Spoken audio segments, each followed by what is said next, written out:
Mark আসলে কি contribute করছেন? নিউরাল ফিজিওলজি করতে বসেছে। ওনার কিন্তু আদৌ ফিলোসফি করার কোনো উদ্দেশ্য ছিল না। ডিসাইড করা অনেক শতাব্দী পর্যন্ত ইউরোপে সম্ভব হয়নি। এবং এক্সপেরিমেন্টাল বায়োলজির বাধাটা ছিল চার্চ বলছে যেটা একটা ভাইটাল থিওরি। পরবর্তীতে তার যে শিষ্যরা লজিক্যাল পজিটিভিজম যেটা ভিয়েনা সার্কেল হচ্ছে কিন্তু স্ট্রেট মানে ম্যাকের বলতে গেলে বুদ্ধিবৃত্তিক সন্তান। উনি তখন বেঁচে নেই।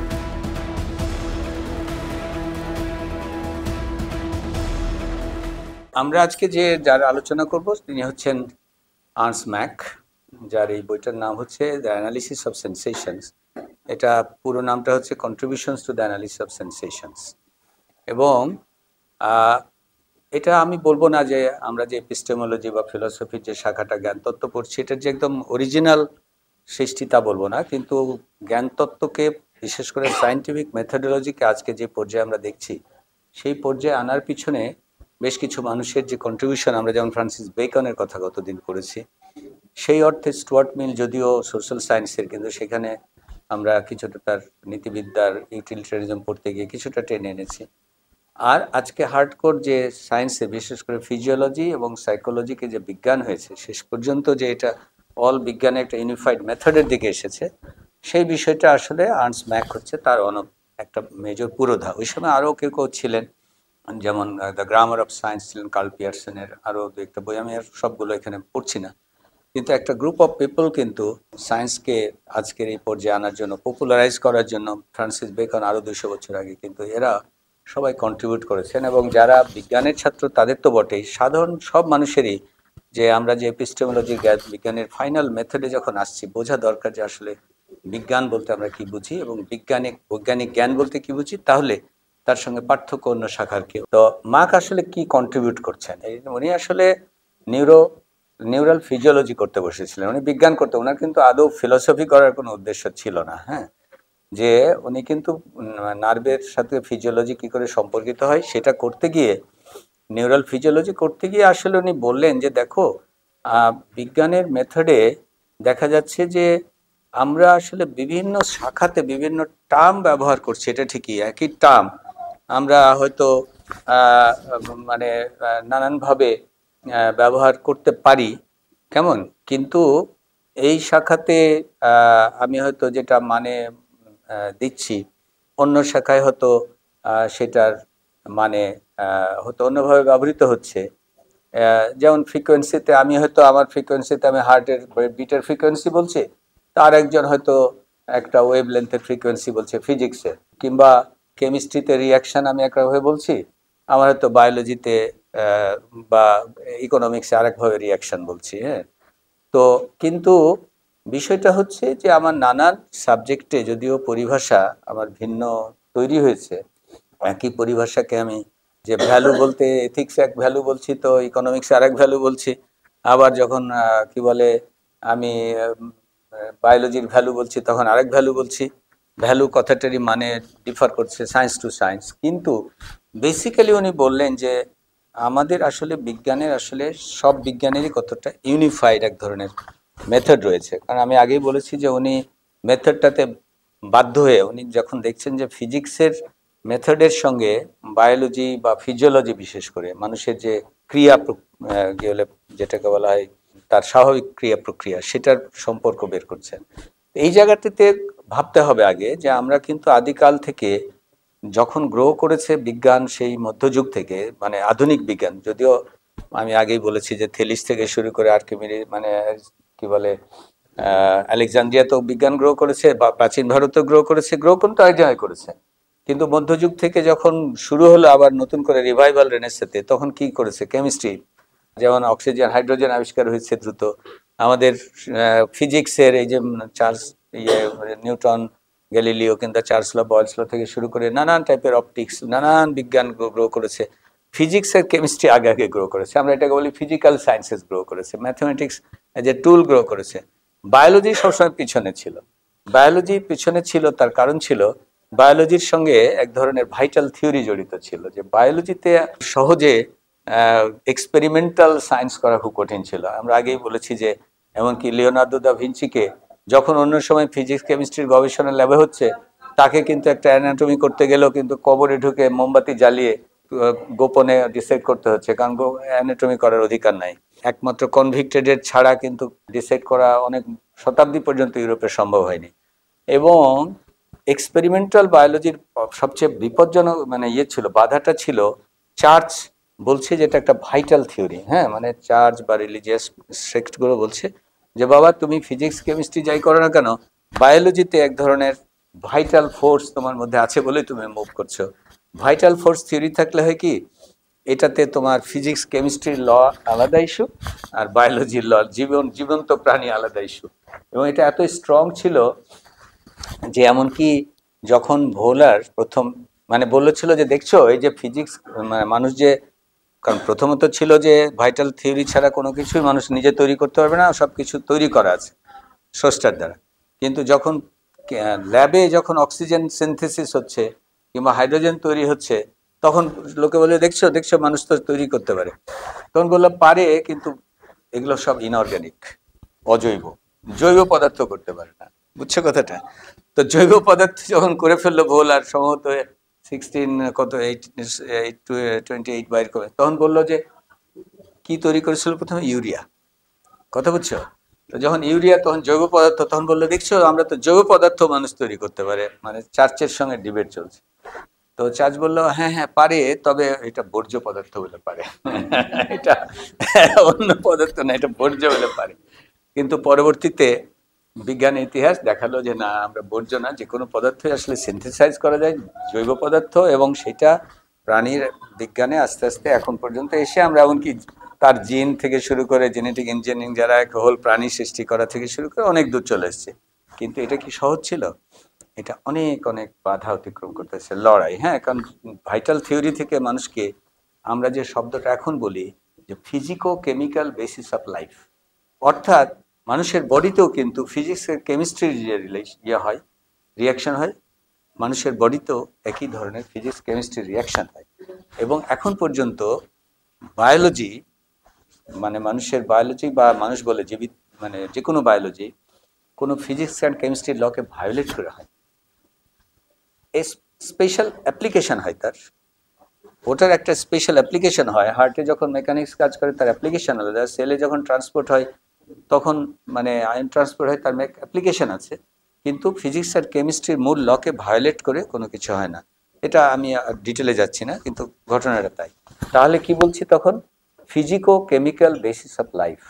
এটা কিন্তু এই জন্য যে শব্দটা হচ্ছে বায়োকেমিস্ট্রি বা সেল বায়োলজি বা মলিকুলার বায়োলজি, এটা কিন্তু 100 বছর 150 বছর ইতিহাস। মানে এই যে ফিজিক্স অ্যান্ড কেমিস্ট্রি দিয়ে জীবনকে ব্যাখ্যা করা এবং তার থেকে মানে ফিজিওলজি, সাইকেট্রি, প্যাথোলজি, হ্যাঁ জীবন মানে এই যে ওভারঅল জগৎকে ব্যাখ্যা করা, এই তত্ত্বটা তৈরি হতে, ফিলোসফি চেঞ্জ হতে। কারণ তার আগে ছিল সবকিছু ন্যাচারাল ফিলোসফি, সেখান থেকে ভাইটাল থিওরি থেকে বের করে এনে ফিজিকো কেমিক্যাল বেসিস অফ লাইফ। তার মানে তুমি ওই মেটাফিজিক্যাল, অর্থাৎ যেটা তুমি অন্যান্য একটা ফোর্সের ব্যাখ্যা ছাড়া তুমি ফিজিক্স কেমিস্ট্রি দিয়ে জগৎ ব্যাখ্যা করছো, সেটা প্যাথোলজি দিয়ে ওষুধ তৈরি করছো। এটা হচ্ছে রিসেন্ট ঘটনা, সাম্প্রতিককালের ঘটনা। এগুলো হচ্ছে বেশি দিনের না, 100-150 বছরের ইতিহাস। তো যাই হোক, আমরা আবার ব্যাক করলে এই জায়গাটিতে দেখো একটা অমূল্য ইনপুট দিচ্ছে আর্নস্ট ম্যাক। উনি যখন অ্যানালিসিস অফ সেন্সেশনে বলছে দেখো ফিজিওলজিও কিন্তু আসলে জেনারেল ফিজিক্সের যে সায়েন্স তার সঙ্গে জড়িত এবং সাইকোলজিও জড়িত। এর আগে সাইকোলজির ব্যাখ্যাতে মানে সাক্ষাৎকার অবজারভেশনের রোল এনেছে ফ্রয়েডরা, কিন্তু সে অবচেতন মন, অবচেতনের নানান ব্যাখ্যা, ইগো, সুপার ইগো, যার কোনো ফিজিক্যাল বেসিস নাই, সেগুলো দিয়ে, যার কোনো মানে অবজারভেশনাল এক্সপেরিমেন্টাল বেসিস নাই, সেগুলো দিয়ে ব্যাখ্যা করার চেষ্টা হচ্ছে। একটা কন্ট্রিবিউশন যে অন্তত পক্ষে এগুলোকে গুরুত্ব ইন্ডিকেট করেছে, বাট সায়েন্টিফিক দিক থেকে বাকি আর কোনো অগ্রসর হতে পারে। কিন্তু যখন ফিজিওলজি যদি ফিজিকো কেমিক্যাল বেসিসে হয়, তো ফিজিওলজির ডিরেল হলে সাইকোলজি হয়, মানে ফিজিওলজির মানসিক বিকাশ হলে তার সঙ্গে মানসিক দিক থেকে গেলে ফিজিওলজিটা সাইকোলজিতে কনভার্টেড হয়, আর বিকার হলে প্যাথোলজি হয়ে যায়। ফিজিওলজি বিকারগ্রস্ত হলে প্যাথোলজি, আর সাইকোলজি বিকারগ্রস্ত হলে হয়ে গেল সাইকেট্রি। তাহলে এই যে সবগুলো বিজ্ঞান যেগুলো সবচেয়ে অ্যাবস্ট্রাক্ট ছিল, যেগুলো সবচেয়ে পিছনে পড়া ছিল, এখনও দেখা যাবে যে আমরা সাইকোলজি বা সাইকেট্রি খুব পিছনের সারিতে আছে অনেক বিজ্ঞানের চাইতে, তার কারণে এগুলো ডেভেলপমেন্টটা অনেক পরে হয়েছে। তাহলে আর্নস্ট এর কন্ট্রিবিউশন হচ্ছে যে উনি এগুলোকেও মেইন স্ট্রিম সায়েন্সে এনে উনি বলছেন যে দেখো এই সায়েন্সের যে পরিভাষাগুলো, এই যে শব্দগুলো যেগুলো আমরা তৈরি করছি, যে সব সেন্সেশন, এটা অরিজিনটা কোথায়? অরিজিনটা হচ্ছে আমরা তাহলে আমাদের এখানে ওই এবার হিউমে যাও, এবার লকে যাও, যে আমরা সেন্সেশন পাচ্ছি, ইন্দ্রিয়তে কোনো সেন্সেশন পাচ্ছি, সেই সেন্সেশনগুলো এনে আমি একটা আইডিয়াতে রূপান্তর করছি, এবং সেই আইডিয়াগুলোকে আমি যে নামকরণগুলো করছি ইচ ডিসিপ্লিনে, ওখানে যখন ফিজিক্স বলছে ফোর্স, তার একটা ব্যাখ্যা দিচ্ছে, আমার বায়োলজিতে আমি যখন ফোর্স বলছি তখন তার একটা ব্যাখ্যা দিচ্ছি, কেমিস্ট্রি আরেকভাবে হয়তো করছে, কিন্তু আসলে এসেনশিয়ালি ইচ ডিসিপ্লিন, সাইকোলজি যখন বলছে এক ধরনের মোটিভেশন তখন এক ধরনের, আবার যখন ইকোনমিক্সে মোটিভেশন তা এক ধরনের হতে পারে, নানান নানান শব্দকে নানান নানানভাবে প্রয়োগ করা হচ্ছে, মানে অপারেশনাল, এবারে শব্দটা আমরা এখন মডার্ন সায়েন্সে ব্যবহার করি অপারেশনাল ডেফিনিশন। হ্যাঁ, অর্থাৎ আগে আমাকে শব্দটাকে ডিফাইন করতে হয় যে আমি এর দ্বারা কি মিন করছি। কেমন, আমি যদি একটা শব্দকে এক ডিসিপ্লিনে আমি ব্যবহার করতে চাই, আমাকে একটা অপারেশনাল ডেফিনিশন তৈরি করতে হবে, এবং প্রত্যেকটা ডিসিপ্লিন তার মতো কিছু টার্মিনোলজি তৈরি করে। এই অপারেশনাল ডেফিনিশন মানে এই নয় যে ডিফাইন করে আমি যে কনসেপ্টটা তৈরি করলাম সেই কনসেপ্টটা সত্যি সত্যি নেচারে যে আছেই, এই কথাটা আসলে মানে হিউমও বলেছিল যে সত্যি সত্যি আছে, আমরা কনফার্ম করে বলতে পারবো না। এবং এটা সবচেয়ে ভালোভাবে বলেছিল কান্ট, কান্টের ট্র্যাডিশন থেকেই আসছে আর্নস্ট, উনি জার্মান ট্র্যাডিশন নিও কান্সিয়ান থেকে, কান্টের থেকেই আসছেন উনি, কিন্তু ওই কান্টের ওইটাও তাকে জাগ্রত করছে যে থিং ইন দেমসেলস বা থিং ইন ইটসেলফ, ওইটা না ধরে আমাকে কি ধরতে হবে তাইলে, আমাকে ধরতে হবে যে আমি যে কনসেপ্টটা তৈরি করলাম এটা যে আমার একটা কনস্ট্রাকশন, আমরা কয়েকজন বিজ্ঞানী একটা ডিসিপ্লিনে মিলে আমি যে টার্মটা তৈরি করেছি এটা অপারেশনাল ডেফিনিশন দিয়েছি, ওটা একটা অপারেশনাল ডেফিনিশন দিয়েছি, এটার বেসিসে আমি একটা থিওরি তৈরি করছি, এটার বেসিসে ল তৈরি করছি, এটা থেকে হাইপোথিসিস তৈরি করছি, যাই তৈরি করি না এটা যে আমার তৈরি, এটা যে নেচারে কি আছে এটা যে আসলে না, নেচারে কি আছে আমি জানি না, এবং সেটা কিন্তু কান্ট বলে গেছে যে থিং ইন দেমসেলফ নোমেনা ইজ আননোয়েবল, নোমেনা আমি জানি না, ফেনোমেনা দিয়ে আমি ফেনোমেনা দেখে আমি একটা ডিফাইন করছি। তাহলে বুঝতে হবে যে দীর্ঘকালের ফিলোসফিক্যাল বিকাশের বিবর্তনে এসে বিজ্ঞান ক্লারিফাই করছে যে ভাই আমি সত্য, সত্য আমার কাজ না, আমার হচ্ছে ওয়ার্কিং ট্রুথ, আমি এ পর্যন্ত যা এভিডেন্স পাচ্ছি, আমার সেন্সেশন, আমার অভিজ্ঞতা আমাকে যা এভিডেন্স দিচ্ছে, সেই অভিজ্ঞতার ভিত্তিতে আমি একটা টার্ম তৈরি করে, আমি অপারেশন ডেফিনিশন তৈরি করে, তার যোগসূত্র তৈরি করে, তার সঙ্গে যোগের পরে যোগসূত্র তৈরি করে আমি একটা কনক্লুশনে যাচ্ছি, এটা একটা ওয়ার্কিং কনক্লুশন। সেখানে উনি কিন্তু পি ভ্যালু বা ভুলের চান্স উনি করছেন না, এগুলো করছে স্ট্যাটিস্টিশিয়ানরা, ম্যাথমেটিশিয়ানরা, এবং বিশেষ করে প্রবাবিলিটির কনসেপ্ট দিচ্ছে পরবর্তীতে তার যে শিষ্যরা লজিক্যাল পজিটিভিজম, যেটা ভিয়েনা সার্কেল, ভিয়েনা সার্কেল হচ্ছে কিন্তু স্ট্রেট আর্নস্টের মানে ম্যাখের বলতে গেলে সন্তান, বুদ্ধিবৃত্তিক সন্তান, উনি তখন বেঁচে নেই বা ইয়ে করেন নাই, উনি ওটাতে রোল প্লে করেন নাই, কিন্তু আর্নস্ট ম্যাখের বুদ্ধিবৃত্তিক হ্যাঁ কন্টিনিউশন হচ্ছে ভিয়েনা সার্কেল, যারা প্রবাবিলিটির কনসেপ্ট দিচ্ছেন, যে পি ভ্যালু, যে আমি কতটা নিশ্চয়তার সঙ্গে বলবো, ভুলের কতটা আমি সম্ভাবনা থাকবে। তাহলে দেখো এই যে, কিন্তু উনি এটা বলতেছেন আর্নস্ট ম্যাক, যে দেখো আমরা কিন্তু মানে ফ্যাক্ট, কান্টের কথা ফিলোসফিক্যালি কান্ট বলে গেছে, আমি আগেই বলেছি যে আসল কথা কিন্তু বলা হয়েছে, কিন্তু উনি সব সায়েন্সের জন্য একত্রিত করে এই বিষয়টাকে পপুলারাইজ করছেন, মানুষের কাছে নিয়ে যাচ্ছেন। মানে কান্টের সব কথা বোঝা সাধারণ মানুষের জন্য যত না অ্যানালিসিস অফ সেন্সেশন বোঝা অনেক সহজ, অ্যানালিসিস অফ সেন্সেশন পড়ে মানুষ বুঝবে যে বিজ্ঞানটা আসলে কি। তাহলে এইখানে উনি বলতেছেন যে আমরা খামাখা বহু সময় নষ্ট করেছি, যে ওয়েভ আগে না ম্যাটার আগে ইত্যাদি ইত্যাদি, তারপরে মানে মেটাফিজিক্যাল প্রশ্ন, যে প্রশ্নগুলো বিজ্ঞান সলভ করতে পারবে না সেই প্রশ্ন নিয়ে আমরা বহু সময় নষ্ট করেছি। ওই সময়টা নষ্ট না করে আমরা বরং কাজের সময় কখন হবে, আমার এভিডেন্স জেনারেট করব, আমি এক্সপেরিমেন্ট করব, আমার কাছে যে তথ্য আমার যন্ত্রতে বা আমার অবজারভেশনে ধরা দিবে সেটা নিয়ে অ্যানালাইজ করব, সেখান থেকে হাইপোথিসিস করব, টেস্ট করব, যেটা পরে ভিয়েনা সার্কেল আরও ক্লিয়ারলি বলবে। কিন্তু উনি বলছেন যে আমরা আসলে আমাদের এডুকেশন অ্যান্ড ট্রেনিংটাই এমনই হয়, ওই সময়ের কথা উনি বলছেন, আমাদের এডুকেশন অ্যান্ড ট্রেনিং যে আমরা একটা গুড ডোজ অফ মেটাফিজিক্স খেয়ে বসি, মেটাফিজিক্সের একটা পদ্ধতি আমার মধ্যে এমন ঢুকে যায় যে আমার আননোয়েবল জিনিস নিয়ে আমরা তর্ক করতে থাকি, সময় নষ্ট করতে থাকি, এবং সেই কনসেপ্টগুলো নিয়ে। তো উনি সেই জন্য এমনকি সেন্সেশন থেকে যেন মানুষ না মনে করে যে আমি যে নামটা দিচ্ছি বিভিন্ন রকম সেন্সেশনকে, এটাকে অ্যাপল বলছি, এটা যে আমি নামকরণ অ্যাপল বলে কি আছে জগতে, এটা যে অ্যাপল বলে কোনো জিনিসের ছাপ্পা মারা জগতে নাই, আমি যে অ্যাপল নামটা আমি দিলাম, ইন এ ওয়ে এটা একটা লিঙ্গুইস্টিক কনস্ট্রাকশন, আমি কনস্ট্রাক্ট করলাম। তাহলে ওইটা যাতে ওই বেসিক সেন্সেশনটা যাতে ভুল না করে মানুষ, মানে বস্তু বলে, সেই জন্য উনি মিন করতে চাচ্ছেন যে এটা হচ্ছে এক ধরনের আমার কাছে এলিমেন্টস অফ আমার থট, আমার যে আইডিয়া তৈরি করব, আইডিয়ার এলিমেন্টস, এই এলিমেন্টটা কিন্তু ফিজিক্যাল এলিমেন্ট কিনা আমার জানা নেই, আমি যেটা পাচ্ছি সেটার নাম এলিমেন্ট, ওইটা অপারেশনাল ডেফিনিশন আনছি।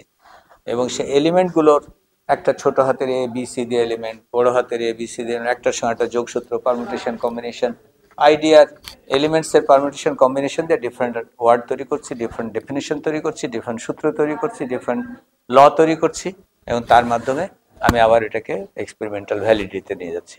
তাহলে বিজ্ঞানের, আধুনিক বিজ্ঞানের যে এসেনশিয়াল মেথড, এই মেথডগুলো কিন্তু সব বিজ্ঞানের জন্য উনি কমন, যেটা তৈরি করার, সেই কমন তৈরি করার সাজেশনটা দিয়ে যাচ্ছেন। হ্যাঁ, এবং এই যে মানে প্রভাবটা তার, উনি বলতেছেন যে এই যে কনসেপ্ট, এই কনসেপ্টটাকে বলতেছেন যে আমরা যেন ওয়ার্ড যখন ব্যবহার করছি তাকে যেন আমরা একটা মেটাফিজিক্যাল অস্তিত্ব না দিয়ে দিই, বারবার ওয়ার্নিং দিচ্ছেন। এবং এই যে কনসেপ্টের উনি বহু পপুলার লেকচার দিতেন, এবং ল্যাঙ্গুয়েজের এই যে ইউজ, এই ল্যাঙ্গুয়েজের ইউজটাকে যাতে প্র্যাগম্যাটিক ওয়েতে আমরা ব্যবহার করি, সতর্কতার সাথে ব্যবহার করি, এবং সেটাকে যেন আরেকটা অস্তিত্ব না দিয়ে দিই, সে ব্যাপারে সন্দেহ করতেন, মানে ইয়ে করতেন, উনি বারবার ওয়ার্ন করতেন। এবং এই যে উনি বলতেছেন, in using a word denoting a concept, he said, there is nothing involved in the word but a simple impulse to perform some familiar sensory operation. Already একটা sensory operation করছি, as the result of which a definite sensuous element, the mark of the concept is, obtained. Popular scientific লেকচারে একটা খুব striking analogy বলছেন উনি, বলছেন যে আসলে যখন কেউ গান গায়, মনে করো সামনে নোট থাকে, মিউজিক্যাল নোট থাকে, তাই না, বা ক্লাসিক্যাল, পার্টিকুলারলি ক্লাসিক্যাল মিউজিকে মিউজিক্যাল নোট থাকে, কিন্তু নোট থাকে তাকে হেল্প করার জন্য, কিন্তু যেটা মিউজিক তৈরি হয় এটা কিন্তু নোট না। নোটটা তাকে বলতেছে যে the concept is to the physicist, মানে সায়েন্টিস্টের কাছে, he said, what a musical note is to a piano player. একটা কেউ পিয়ানো বাজাচ্ছে, এটা সামনে নোট আছে, কিন্তু পিয়ানোর যে মিউজিক আর নোট কিন্তু এক না, নোট ওকে হেল্প করছে, বাট আলটিমেটলি সে কিন্তু, তো বলছে যখন আমি কনসেপ্ট তৈরি করছে সায়েন্টিস্ট, সে তাকে হেল্প করছে, বাট যেটা প্রোডাক্ট তৈরি হচ্ছে সেটা কিন্তু ওই জিনিস, এক্স্যাক্টলি ওই জিনিস নাও হতে পারে। সো এই ক্ষেত্রে মার্ক পরবর্তীতে বিরাট রোল প্লে করেছে, এবং আমি আবারও বললাম তার সঙ্গে কার্ল পিয়ারসন, হেনরি পোয়েঙ্কার, এরকম আরও বেশ কয়েকজন ছিল যারা অসম্ভব রোল প্লে করেছে ফর পপুলারাইজেশন অফ সায়েন্টিফিক মেথড। এখন শুনতে যত ভালো লাগছে, এখন আমরা যারা সায়েন্স করি, এই যে তোমার আপা রয়েছেন, আমরা কিন্তু খুব সহজেই বায়োস্ট্রি রিসার্চ মেথোলজি, বায়োস্ট্রি ছাত্রদের আজকে বোধহয় পড়া এসছে, কিন্তু লাইফ কিন্তু অত ইজি ছিল না ওই সময়, ইট ওয়াজ এ বিগ চ্যালেঞ্জ।